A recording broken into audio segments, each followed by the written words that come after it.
কলকাতায় যেটা ঘটনা ঘটেছে আরজিকর মেডিকেল কলেজে ওই মৌমিতা দেবনাথ বোনের সাথে, সেটা কি ভাবা যায়? কি ভয়ঙ্কর না কাণ্ডই ঘটেছে। এরা কি মানুষ? এরা মানবরূপী দানব।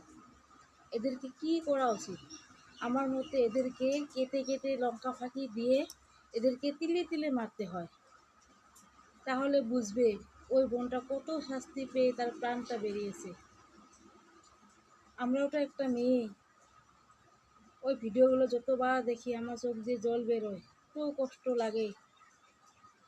একটা মা বাবার কত স্বপ্ন থাকে, আমার মেয়েকে বা ছেলেকে বড় করব, ডাক্তার বানাবো, শান্তি নেই।